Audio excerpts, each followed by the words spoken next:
Chapter 7. Maneuvering. Sun Tzu said, "In war, the general receives his commands from the sovereign. Having collected an army and concentrated his forces, he must blend and harmonize the different elements thereof before pitching his camp. After that comes tactical maneuvering, than which there is nothing more difficult. The difficulty of tactical maneuvering consists in turning the devious into the direct, and misfortune into gain.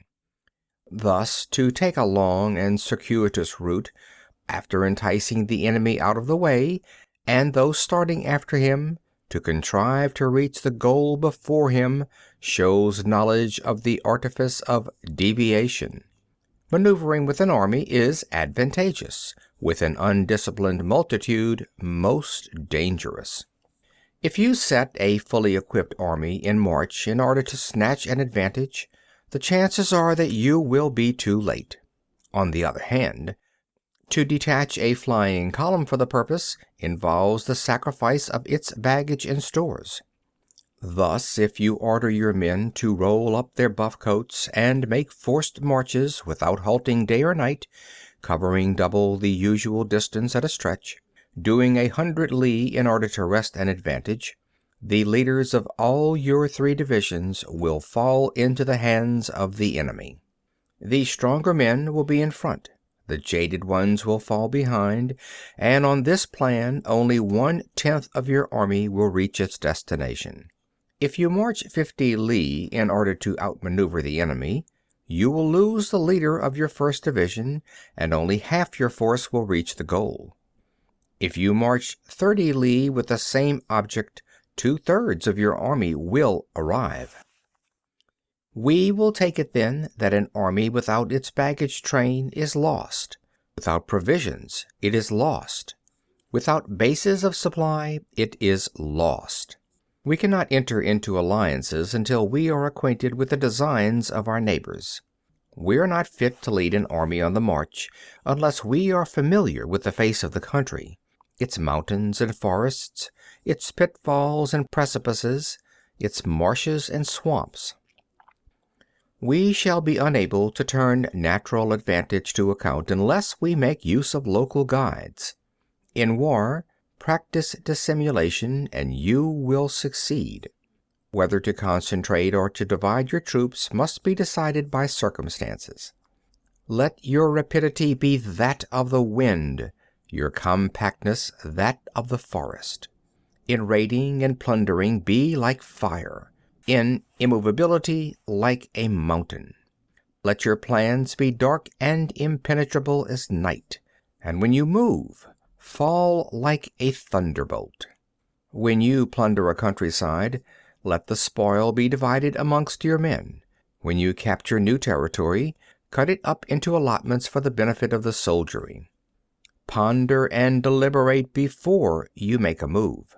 He will conquer who has learnt the artifice of deviation. Such is the art of maneuvering.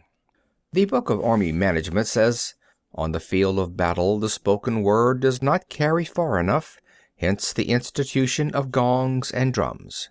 Nor can ordinary objects be seen clearly enough, hence the institution of banners and flags." Gongs and drums, banners and flags, are means whereby the ears and eyes of the host may be focused on one particular point. The host thus forming a single united body, it is impossible either for the brave to advance alone, or for the cowardly to retreat alone. This is the art of handling large masses of men. In night fighting, then, make much use of signal fires and drums, and in fighting by day, of flags and banners, as a means of influencing the ears and eyes of your army. A whole army may be robbed of its spirit. A commander-in-chief may be robbed of his presence of mind.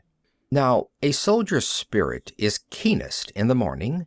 By noonday it has begun to flag, and in the evening his mind is bent only on returning to camp. A clever general, therefore, avoids an army when its spirit is keen, but attacks it when it is sluggish and inclined to return. This is the art of studying moods. disciplined and calm, to await the appearance of disorder and hubbub amongst the enemy. This is the art of retaining self-possession.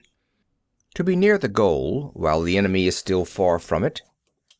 To wait at ease while the enemy is toiling and struggling. To be well fed while the enemy is famished.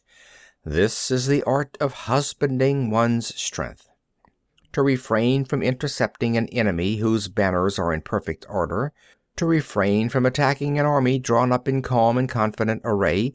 This is the art of studying circumstances. It is a military axiom not to advance uphill against the enemy, nor to oppose him when he comes downhill. Do not pursue an enemy who simulates flight. Do not attack soldiers whose temper is keen. Do not swallow bait offered by the enemy. Do not interfere with an army that is returning home.